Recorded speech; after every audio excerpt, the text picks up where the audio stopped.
Hey there, friends. Retailers have so much on their plate right now. Store life, home life, all the things, dealing with all the customers, your team, all the things. And what I'm seeing now is that burnout isn't always as obvious to us until it's a little bit too late. Maybe you're bone tired, maybe you're depleted or uninterested, or maybe you're just having some apathy about everything, a little bit of depression, maybe about or depressed about things that are happening. Those are all signs of burnout. And I did not realize that until recently when I started chatting with Dr. Ashley Margeson.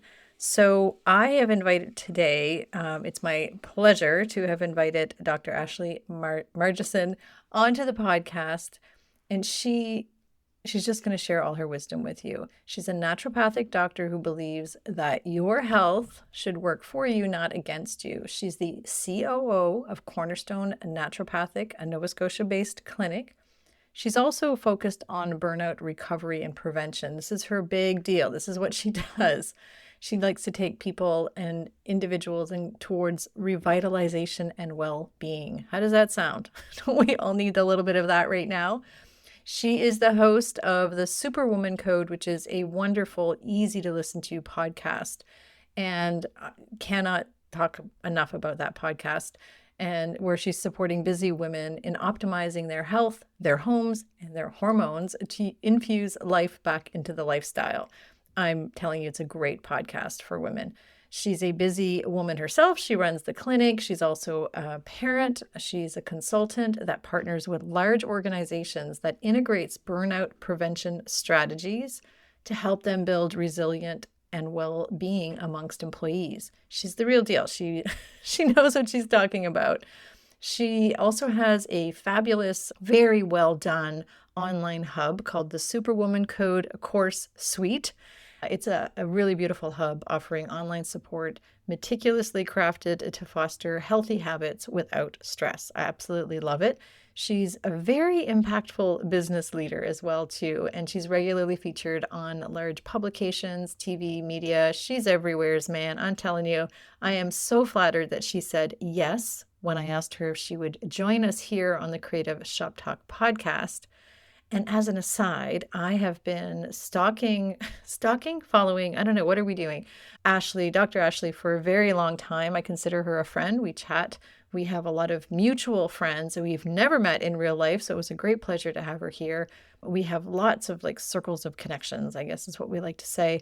And I'm just so happy that she said yes. And that I do think this is a topic that we really, especially right now, that we really need to pay attention to.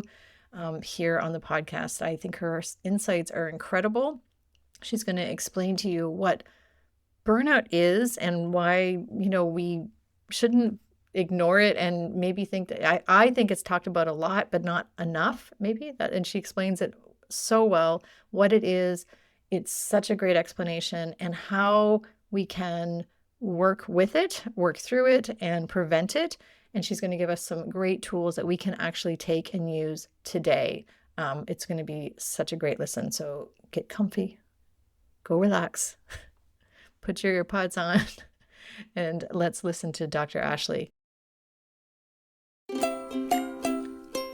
Running a retail business doesn't have to be so hard. Welcome to the Creative Shop Talk podcast, the go-to podcast for creative shop owners, studio owners, and independent retailers. I'm your host, Wendy Batten, retail business coach and mentor. Each week, I'll share simple, proven business strategies, inspiring stories from fellow retailers, and advice from industry experts. Together, we're going to work to find the success you want from your retail business with more profits in your till and a little more joy in your life.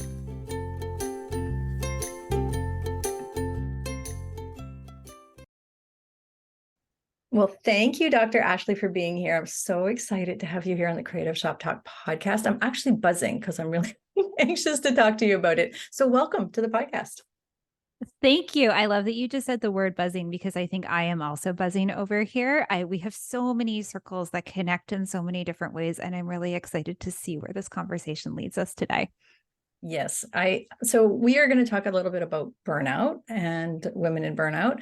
And one of the things that I've been noticing, always noticing about burnout, it's just like overused. And I I don't know if that's a good word to say, but people hear the word burnout and they're like, yeah, yeah, yeah. That like this is what I Mhm. get with my retailers. I'm always from forever saying we have to protect ourselves. We have to be, aware, we have to watch it. And they're like, they hear like mom talking like, "Meh, meh." Just be careful. Could you explain what you mean by burnout and why it's so important that we talk about it?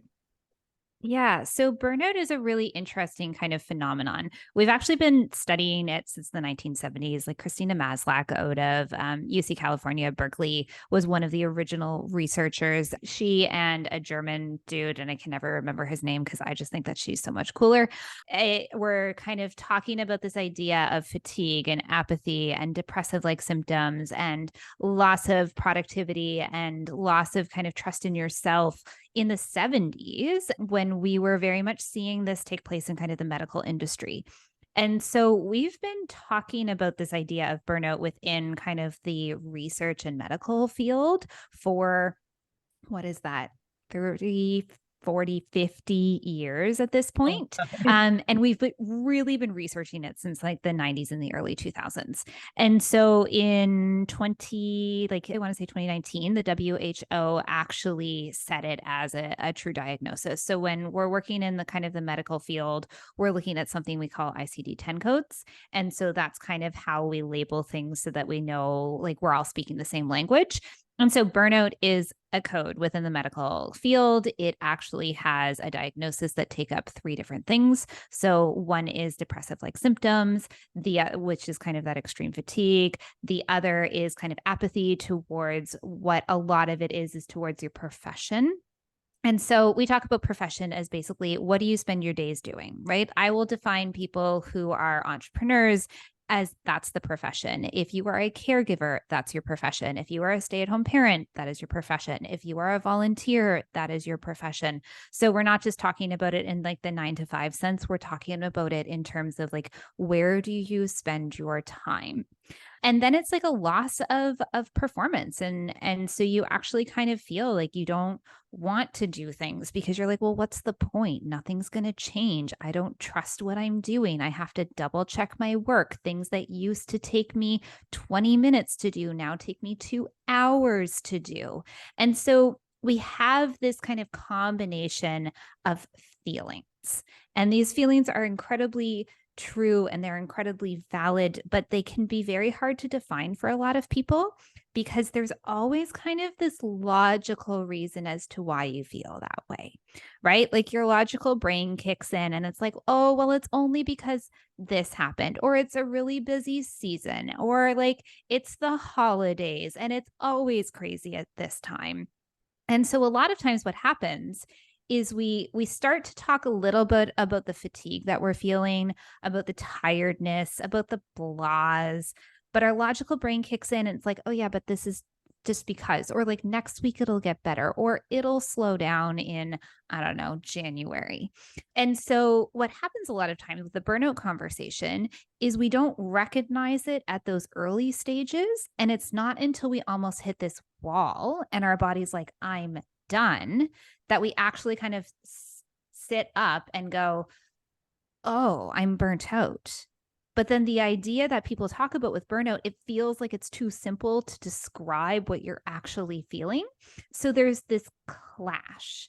And there's a big clash in that conversation because a lot of times when we're in kind of healthcare in the medical field, we talk about diagnoses or we talk about syndromes like they're this determined line, right? Like once you're over this line, then we diagnose you with blank. Like, right? Like once your blood sugars hit this particular number, you're diagnosed with diabetes. That doesn't exist within syndrome conversations. Hmm. And so you can ebb and flow out of burnout. You can have seasons of life where you are in a very strong stage of burnout and you can adapt that season to something different and you can be out of burnout. And you can kind of sit there and go like, but I didn't do anything different. And I'm like, no, but the environment just changed, which is why it's a syndrome. So a syndrome is basically this umbrella that has a lot of different symptoms that as we start to pile them together, we kind of get this idea. So that was my very, very, very long-winded way of kind of describing the burnout conversation, which is this soul tired, body tired, I care and I love what I do, but I don't care anymore type response. Wow. So that was probably the best description of that I have ever heard.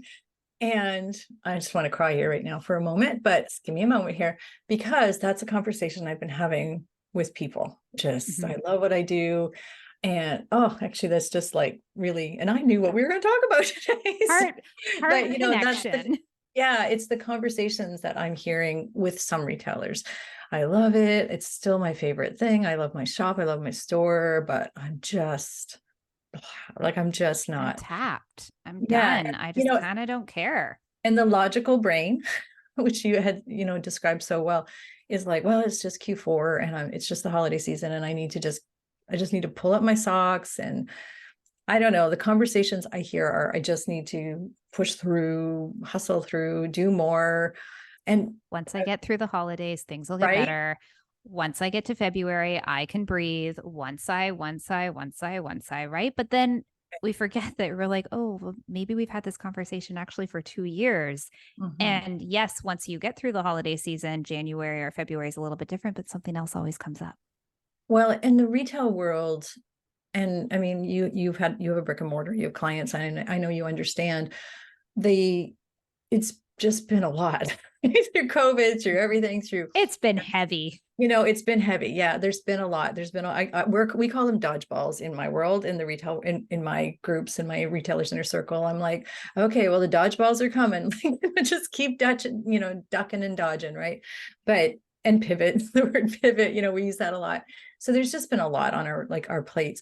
And I want to throw in that a lot of people logically, myself included, and we can talk about that, but logically, it's like, okay, this is my job, this is what I have to do, this is my store, this is my choice, I did this thing, I want to run it. But there's also all those other things that are coming into play, whether it's caring for older parents or caring for young children, or I don't know, I have a client who's, just got notice that she has to find a new house. They had their lease is up, and she's like, what do I do? She's, all these things in the middle of Q4, just there's a lot on Oh my God, my heart goes out to her. Yes. Yeah. And she's in a city where there's no place anyway, but it's just a lot, right? So there's these things that pile on, and it just sort of feels like I just got to push through. And, I don't have the There's answer this, to them. And I know, there's this, yeah. And there's this fear conversation that I think we don't talk about a lot enough when it comes to burnout. And when you're into, and I know we're going to talk about this probably a little bit later as to why I think about burnout like a bank account and why I think that everybody should think about burnout like a bank account. Slightly biased on that statement there, but there's a lot of fear that comes with kind of those, there's 4 stages that I will challenge everybody to think about. Those stage 3, stage 4, when you're in that space, you're driven by adrenaline. And adrenaline is this hormone that's really only supposed to pop up when we're actually need to run away from a bear, right? So if there was a bear in my office right behind me, you would probably scream, yell, and say, oh my God, run away. We can record this another time kind of thing. And so my adrenaline should spike. Your adrenaline would also spike. And I would ideally get up and run away. And then when I get to a safe location, then I would stop and I would recover and my adrenaline would drop and I would feel really, really tired. I would feel super exhausted. But when we're into these burnout conversations, basically what's happened is we have had to use adrenaline as our energy source for too long. And so adrenaline's a highly addictive energy source. It feels absolutely amazing when you can run on adrenaline. And I think for a lot of us who are entrepreneurs or have a bit of an entrepreneurial brain, we're more likely to run on that adrenaline high for a little bit longer. And so what happens though is the longer we're using adrenaline as I like, if I can just get through this, if I can just work a little bit more, if I can have that extra cup of coffee, if I can open up my desk drawer and I have like an O. Henry bar or what I like to call the candy drawer, as opposed to like maybe sitting down and eating that lunch. These are all of these little tiny jolts of adrenaline throughout the day that unfortunately suppress our cortisol production. And our cortisol production, so cortisol is your stress hormone. I say very loosely because a lot of people are like, cortisol's bad. And I'm like, cortisol's really good. So cortisol is supposed to rise in the morning, stay relatively steady throughout the day, come down as the sun goes down. It is your energy hormone. It is also your stress response hormone. So we should have enough capacity within our cortisol production to help us respond to stress appropriately. But when we don't have that capacity there, then we find ourselves in this space where we're having to rely on adrenaline more and more and more and more, which then suppresses our cortisol even more. So we get into this perfect storm of we have cortisol that we can't make. So we need the extra cup of coffee in the morning. And then because of that, we miss lunch and then we're craving sugar in the afternoon. And then we get that second win before bed. And then we're up until 1 doing financial statements because it took me 3 hours to do 1 page this morning, but it took me like 30 minutes to do 10 pages at 1 a.m. in the morning. Yeah. See how that whole circle works? Crazy. Total Yeah. confession. I don't even think I've shared this part on the podcast before, but I had a massive burnout in actually November 11th. So we are recording this on November 10th, and it was a November 11th, and it's just a holiday That's here a moment. so I can remember. It was 20 years ago, and it was at a corporate place that I was working at. But that's always been my response, is to just do more. I know I see that, I catch myself now. I'm very aware of watching and paying attention to it. But you're right, as an entrepreneur, as a doer, as a leader, as a get things done kind of girl, I was just living on adrenaline in the negative way. Like it was just, I just do more, do more. And I still catch myself in that, and that just led to like a complete burnout at that time. But I didn't see it and I didn't know it. It was like, and the funny part is, I mean, like 20 years ago, we probably didn't talk about it either. no, we didn't talk about it. And I was working for a very corporate, at the time, very corporate. That was the mindset of the corporation. That was just what you did. So I had a second burnout, and I have shared this on the podcast before, in year 2, and everything's perfect in the shop. And I was just getting busier and busier and busier and busier and busier, which was awesome, right? That's awesome. It's a good thing. Right. It's what you want to see on those books. Apparently, Says a lot of people. I'll always make the argument and be like, storm. how much time do you have though? Yes.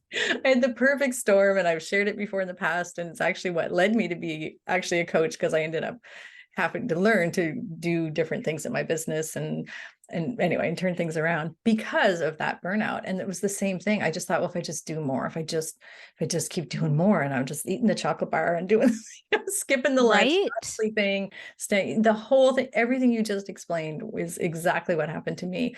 And I like to tell people, and I can't wait to hear about your bank account. This is like, first of all, it's just funny when we say, okay, we're going to talk about the bank account, but let's just talk about what it is and why it's so important.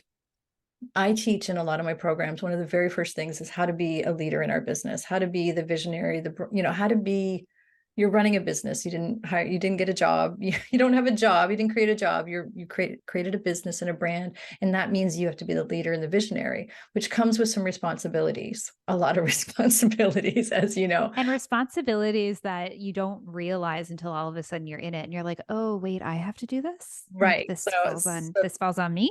And when people think of that, one of the, what they think of is the skills and the, all the things that we need to learn. But to me, the hardest skills to learn as a leader, as a CEO, is that we are like the golden egg. That's what I call us. Like, we're the golden egg. And if we don't take care of ourselves, and we don't take care of the leader and the visionary and the CEO and the queen bee, head honcho, whatever we're calling ourselves this week, if we don't take care of that queen role or that queen bee, everything else kind of falls to pot, right? Like it all goes to crap. And this is the thing.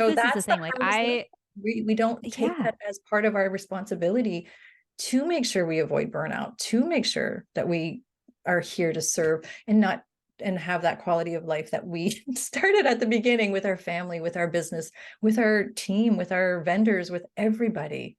It's with up to us to stay everybody. healthy, right? So, And that's kind of where I realize I probably didn't finish my sentence on the fear conversation, but mm, that's where so much of that continued drive tends to come from. It comes from like a fear of failing. It comes from but if I don't do this, it's not going to get done. And then if this doesn't get done, then all of these kind of things follow it, right? That generally have more negative outcomes as opposed to positive outcomes. right, So we continue to push and we continue to do and we continue to hustle without realizing that taking that space and creating that space, and it's not much, right? Like it's no, yeah, not, I have to go away on vacation every single quarter to recover conversation. Like, no, that's not what we're talking about. We're talking about, can you take 20 minutes and eat your lunch? Or can right, you grocery shop in a way that allows you to have like what I call like snackable options around, right? Because sometimes shit hits the fan. I call them shift plans. As sometimes that happens, and sometimes like you could have the best laid plans in the world, but we need backups for those just in case moments. We need like a little bit of preventative plan for those just in case moments. mm, And if not, then fear keeps us going because fear is a source of adrenaline. Right. And if we're relying on more of that adrenaline to go, then fear becomes a really easy way to keep going. And so this is where the burnout conversation comes in place because so often when we're having these conversations about burnout, we're talking about them when you're already there, yeah, right? So then it takes so much more work to get back from them. We're not really talking as much. I mean, like I do, but I don't see this happening on social. I don't see this happening in the world a lot to be like, so what do you like? What skills do you need to develop to help you kind of work through burnout in those early stages so that you don't end up crashed out? right. Which is exactly what we need. And, back to your fear of that's what causes, the fear of failing, the fear of whatever. I'm hoping that some of you are listening right now will take away, if anything, from this podcast, that you have to have a plan or you have to acknowledge because one of your roles, one of your duties, if you need to look at it that way, like I feel like some people need convinced that this is One of part of your your job. checklist One of your requirements. jobs, if you're like, do the One admin, more thing to do. social media, and take care of this, take care of yourself, but avoid burnout, I guess is the thing. And take it from me. I like when I had my burnout in my shop, like I had to close the shop. I had to close the shop because I couldn't work for a few days. So or it was more than that. But so if you don't want to close your shop, avoid burnout. No, just kidding. But like take a lesson from that and take care of yourself. And nobody wants to go down that road. So are there ways that you can help us? Is this where the bank account will come in that we can Yeah, give us some let's strategy or set some the ideas? frame of reference here. Yeah. Okay. So, I mean, I love talking about this like a bank account because everybody has a bank account. Like we all have bank accounts. As entrepreneurs, we probably have multiple bank accounts in all honesty, and they all like to talk to each other. Hopefully, hopefully they all like to talk to each other. Yeah. So within a bank account, we have the two very easy things. Like this is like health accounting 101, which is not complicated. We have withdrawals, which is where energy at this point is going to come out, or we're going to expend it, or we're going to spend it. And we have deposits where we get something in. When we're talking about kind of burnout as a bank account and your energy bank account, we're going to move through 4 different modes. So, mode number 1 is early stage burnout, which is savings and investing mode, right? Like savings and investing mode is when we have a lot of deposits coming in. It's when we've got extra energy. It's when we can use it to do those extra things. It's an early stage burnout because there is a higher adrenaline load, but it generally is coming from the right space, right? You're really excited about something. We're super pumped about this market that we're going to. We're really excited to launch this new product. We're really excited to do whatever it is. There's a high energy, like there's a high amount of energy, and you're getting a lot of that from the environment. Now, savings and investing mode is also a place of kind of neutrality. So you kind of actually have 2 different spaces. So there's one with a lot of things happening, which is really exciting. And then there's that neutrality mode, which within kind of the entrepreneurial life cycle, there's always these net neutral moments. So you have a high amount of energy out, then you've got a little bit of a low, and then you've got this steadiness space, and then like an up and a low and a steadiness space. The steadiness space is a very uncomfortable place to be in because it feels like you're not doing enough, but those are your recovery zones. Right. Like we get to a steadiness space and then we're like, okay, what next? And We I'm should like, be no, doing hold on. something. Yes. Recover. This is recovery mode right now. Good So reminder. that's your savings and investing mode, right? Like we want you to be able to save, but we also want you to be able to invest.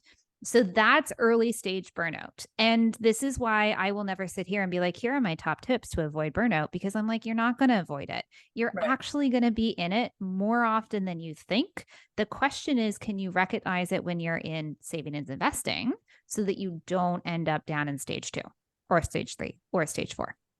Make sense so far? Yeah, I got it. Yep. I love it. Yep. Mode number 2 is what I like to call paycheck to paycheck. There's just enough energy coming in to deal with what's going out. So when you start to kind of get into that paycheck to paycheck mode, you're going to notice that it's a little bit difficult to wake up in the morning. You get a little bit more tired. You start reaching for that like second cup of coffee. You don't need the second cup of coffee, but you're like, it does help a little tiny bit.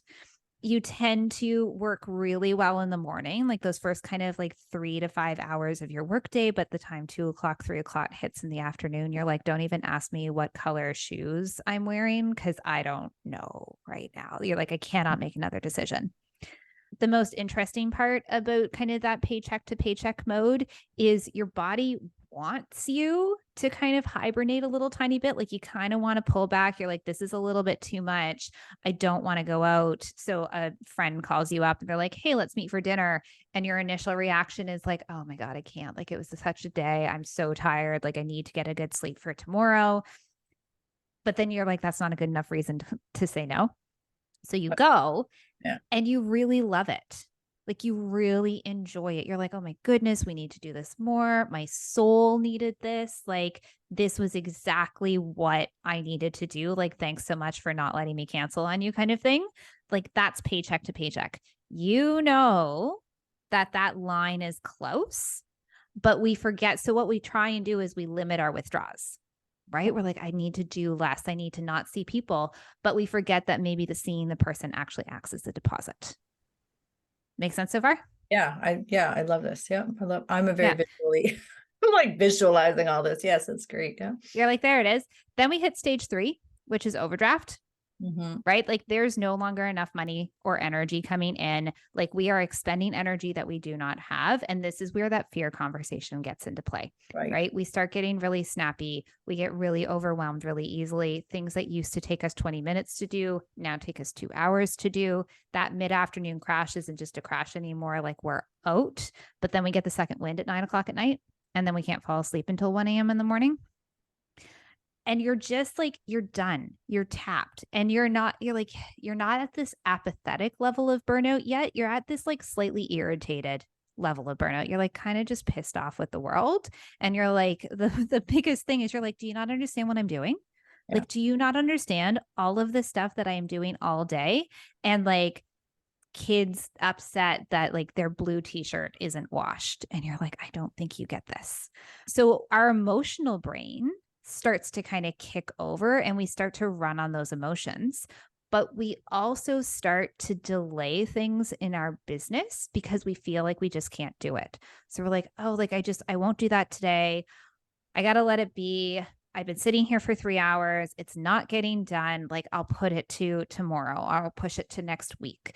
The issue is though, we don't then take that time and go recover. We have a lot of guilt with the fact that we're not doing these things. And so we're making the right call. We're limiting the withdrawals as much as we can, but we don't have any capacity to put another deposit in. And so we get stuck in this kind of overdraft response before eventually, if we end up in that overdraft response for too long, we get down to like the creditors are calling. And this is when you're going to be like my hair's falling out. I like am breaking out all over the place. I'm gaining weight and it doesn't make sense. I'm fatigued all the time, but my blood work is still fine. Like I'm skipping periods. Like, is this perimenopause? Am I in menopause? Is this how I'm supposed to be feeling? Like all of those feelings come up. And like you probably did when you hit that point, you're like, I can't even get out of bed. Mhm. Like I can't show up for my humans. I can't show up for my people. I can't show up for my store. And it just feels so deflating when you get to that stage 4 creditors are calling level of burnout. Because when we're talking about like, if you get to that point, like when you're at that point medically, like it's going to take you 18 months to feel like yourself again. Like it's not just, oh, go on a vacation for a week and come back to this. It's fine. It's going to take you 18 months to feel like yourself again. Versus like if we catch this and we're preventative in that like savings and investing mode and even paycheck to paycheck and even overdraft, we're talking like, yeah, overdraft is going to take a quarter.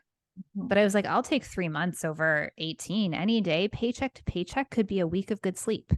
Right. Savings and investing mode might just be like, hey, we can be preventative right now. Can we just like go for a run and burn off some of that adrenaline and just make sure we're eating enough? Mhm. Like, so this is where the bank account analogy, I really love it because we know that within our bank account, within our businesses, and in our bank account, within our lives, like we have to have withdrawals in order for things to work, right? Like if you don't have any withdrawals in your own personal bank account, it means you're probably not seeing people, and it means you're probably not doing really fun things, and it means you're probably not enjoying your hobby. It means you might not be like you're basically just hanging out in the woods with nobody around you, which I don't know, like most of us probably don't want that for a long time. So if we don't have any withdrawals, we're not living. We just need to have enough deposits to manage those withdrawals. And it's so And interesting. Yeah, go ahead. No, finish that. Yeah, go ahead. no, like to add just even another level to this, Mhm. sometimes we also know that withdrawals are going to be really high at a certain period of time, Right. right? So I call them like your seasons of life. Yeah. Within like especially a brick and mortar business, Q4 is insane. You know Q4 is going to take a ton of energy. You know that holiday season is probably where for a lot of my patients who own brick and mortars, like 50% of revenue can come in the span of 8 weeks. Mhm. I'm never going to sit here and tell somebody that owns a brick and mortar store, stop, like limit your withdrawals in Q4. I'm like, that's not the right call. The right call is what can you do in Q3 and what can you do in Q1 the next year to make sure that that massive withdrawal that's going to come in Q4 doesn't tank you for 18 months, because we know it's going to be a higher energy withdrawal, and that's Oh, okay. yeah, and we can limit those, and just to that point, we can limit if we prepare. Like if like and this we could have a whole other conversation on, but knowing that's coming, I feel like if I like knowing that season, Q4 doesn't have to be. It is the big Chaos. time. It does that, but I mean, I have clients on vacation right now. Like they're on vacation, they're taking a week off because they've thought ahead and planned. And that's not to take away from those who are not, but just, there's like, okay, live and learn. They've learned, like, like But they've also they've probably developed that skill, that's right? what Where they've they're like, really they've oh, like, deposited so much skill into that. Yeah.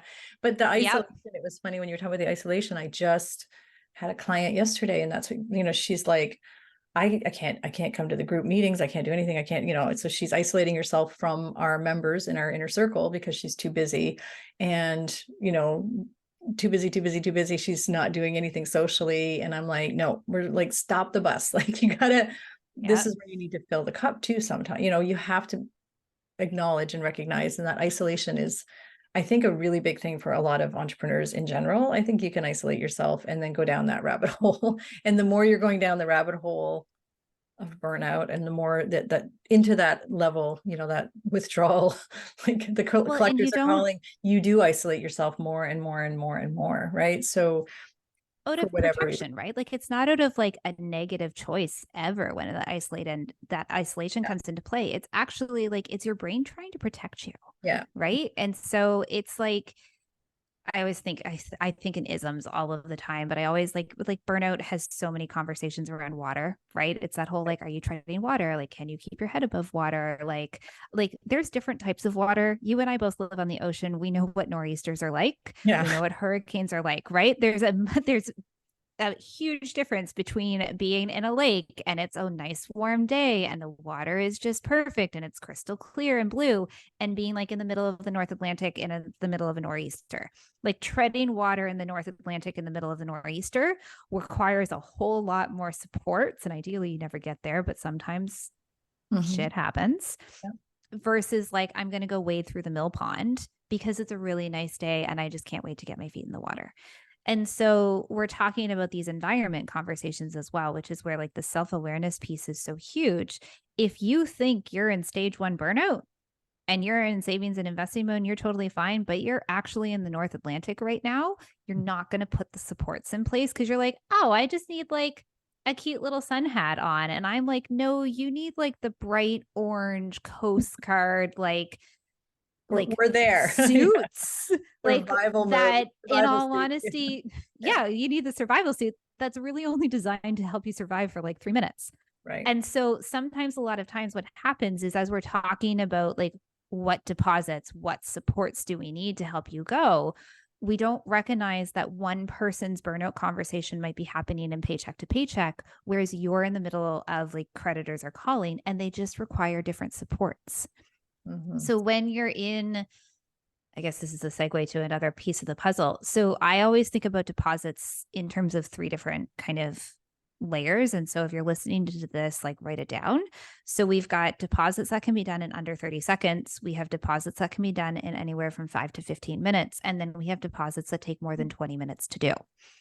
And so a lot of times when we start having this conversation around like, how do you support yourself through burnout, people will start kind of having this conversation that's like, oh, I should like make a healthier meal, and I want to learn how to meditate, and I want to go to the gym, and I want to like go and meet a girlfriend for dinner once a week. And I'm sitting here going like, all of those things are absolutely wonderful. And every single one of those things helps with burnout, but they all require more than 20 minutes to do. Right. And Yeah. so, Paper, right, like they effort. Yeah. actually, Yeah. You yeah, need you to have plan to one have more energy thing on your plate. capacity. Yeah. Exactly. And every time I tell this to somebody, they're like, oh, I get it. Because Yeah. I'm like, you need to have energy capacity generally at the end of your day to be able to engage in those activities. And when you're in savings and investing mode, you have that energy capacity. You're there. It's naturally going to happen because you've just got extra deposits. Like you've got $100,000 in the bank. You can totally deal with a day that's not great. But Mhm. when you're paycheck to paycheck, or when you're in overdraft, which is where a lot of people sit, like that's where the majority of us are going to sit when we're in burnout, Mhm. you don't have that capacity at the end of the day. So then I will sit here and I will ask, well, we'll ask your listeners to be like, what's a deposit that you can do that takes less than 30 seconds? Right? Like, what's a deposit that you can add into your day that takes 5 to 15 minutes to do? So that, yes, like, so things that take less than 30 seconds are like, the extra 30 seconds that you spend with the customer that makes you smile, right? It's the like really cute bag that you brought in that you can't wait to tell people about. You can't wait to post it on social media. And so like you sit there with 30 seconds and you actually like admire it. It's the post-it note on the computer or on somebody else's little agenda that says, hey, have a great day. It's the choosing a glass of water as opposed to the second cup of coffee. It's and these are like little pre-planning ones too. Like if you got a They're candy like little drawer, I will, jolts of like, they're ooh, little jolts. They're glimmers, glimmer. Yeah, the right? glimmers. Yeah. Yeah. The glimmers. Yeah. Except like so everybody's like, why are you talking about these things that take less than 30 seconds? They don't fix your burnout. And I'm like, they don't, but they give you these little deposits all through the day so that when you're at the end of your workday and you're coming home and you're like, how would it feel if you could come home and you didn't want to have a nap on the couch? Mhm. Or you actually wanted to make that new recipe with your partner, Mhm. or you would stop at the grocery store and then you'd still have time to like go and make dinner, and then you'd still have time to like call a friend to be Mhm. like, hey, how's your day? Like how would, like, those are the things that matter. Yeah. Those are the things that help you recover from burnout. Those are the things that allow you to have that preventative look where you can put little tiny supports in place. But you need to have enough energy at the end of the day to do that. And that's where those like little less than 30 seconds, little 5-minute things actually make a difference, because they just give you more capacity at the end of your day. Which is going to help the whole thing, the whole cycle. So exactly. That's the thing. It's this big, huge circle. So you're looking at like, there's 6 spokes in that wheel. How can you influence each of those 6 spokes by 10%? Right. Right. So we're going to challenge everybody to maybe make a list now. Like if you can make your list now, I'm going to challenge all our listeners to, what are some things that you can do for yourself? They're hard. Yeah. It's super hard because it feels, and it's really hard for people to think about this. I actually struggle with it too, because it goes out of your brain. So like I have a revolving list that when people tell me ones, I'm like, oh, that's a really good one. Because our initial reaction is that's not enough. Right. Right. That's not good enough. That's not going to make enough of a difference. And I'm like, but that's not the point. We talk a lot on this podcast, and when I talk a lot to my members in my inner circle, and I practice profits first, and we talk about real money deposits, I guess, every percentage counts, right? So 1%, if you took 1% of your paycheck, this is always something I tell people, if you took 1% of all of the revenue you made last year and you put that in your pocket, that always gets people's attention. And I said, that was your extra percentage for paying attention to doing your numbers well last year. Now think of 1%, like those little deposits do add up, like every day, 1%. They always add up. Adds up. So I love that you said that it's hard. It is hard, but you know what? Burnout's harder. So let's challenge and ourselves. What we're doing, right? Because so much of this is so like resiliency building, because we know you're going to hit burnout. Yeah. You didn't do anything wrong if you hit burnout. In fact, you probably made a number of right decisions in the moment that they just happened to all come too quickly together, or we didn't know how to recover appropriately, or like nobody ever gets to burnout because they failed. We get to burnout because we care, because we do the right things, because we care about showing up, because we're includers in this world that we live in, and we want to like pay it forward, and we want to create this life that we're really excited about. We just forget sometimes that a lot of the time when we get to burnout, it's because we made the right decisions in the moment. It's just when our season of life changed, we didn't give ourselves a lot of times the space to learn the new skills that we need within that season of life to help us ease through that burnout. So good. A lot to think about. So I want to honor your time. I told you we would be less than this. So I really appreciate you, all of the things that you're sharing. And I know I don't want you to burn out doing all this, so we don't want to get too over. Anything else to share any last thing that you want anybody to take away from this podcast, like one action or one thing to share, anything to share? So first of all is figure out which stage of burnout you're in. Right? Like if you think you're in stage 1 and you're in stage 3, we got an issue. So figure out which one you're in. We'll have to direct, like there's a whole podcast over on the Superwoman Code about like determining your exact stage of burnout. So we'll have to just like link that through. We'll get that. Because it's like a 45-minute one. It's a long one. The second thing that I want you to take away today, all of my wonderful new friends, is that I would like you to like make a list. What are deposits that bring me up by like 0.25%, right? Like we don't even need a full percent. I need like 0.25%. Make a list, right? And then pick 2 every single day that you're going to actively engage with. What are things that take 5 to 15 minutes? What are things that take more than 20 minutes? Right? Goal is to get you to that point that it's really easy to spend the energy on the things that take the 20 minutes, right? And generally those things that take the 20 minutes are the things that actually help with burnout: sleep, movement, fueling, self-awareness. Like those are your big cornerstones. Those are the things that should take more than 20 minutes. Those are the things that help you recover from burnout, but you need to be able to spend that energy there. Yeah. So those are the 2 big, huge takeaways: is where are you at? How do you determine your deposits in terms of all of those like 3 different levels? And then of those 4 cornerstones, which one matters most? For me, it's sleep. If I don't sleep, I'm not a nice human. I'm pretty nice And human most of the imagine time. Dr. Ashley not being a nice human. I really can't. I mean, my husband likes to say that my not nice days are probably still very nice days.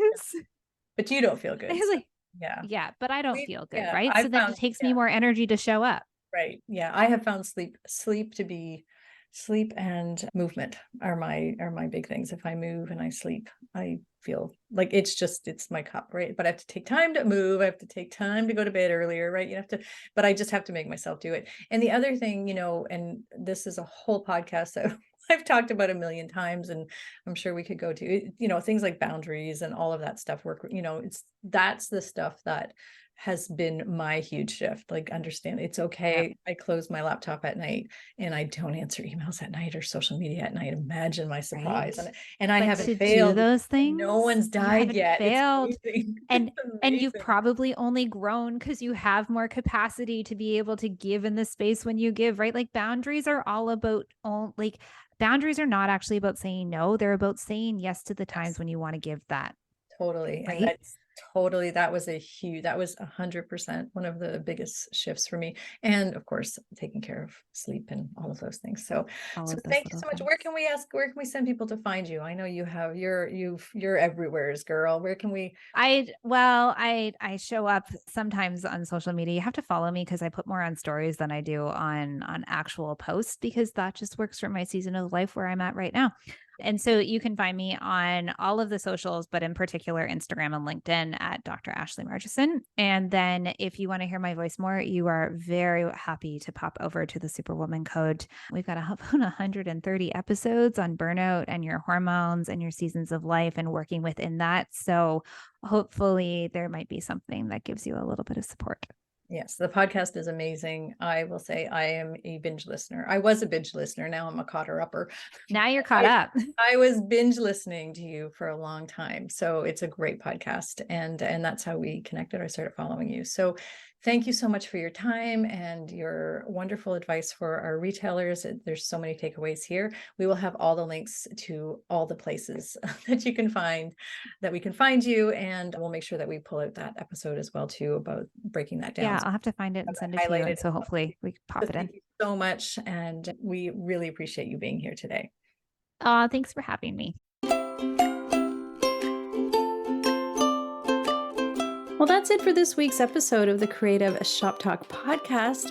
I'm so glad that you're here to join us this week, and I hope you found value in what we're sharing here.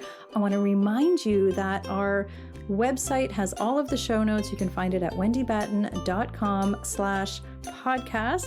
Everything that you need to hear about today's podcast is there. Also an opportunity if you need to reach out to me. If I can support you in any way whatsoever, please feel free to reach out. So thanks for joining us. Please leave a review, subscribe if you can, and never miss an episode. We hope to see you back here again next week. Thanks, my friend. Have a great week.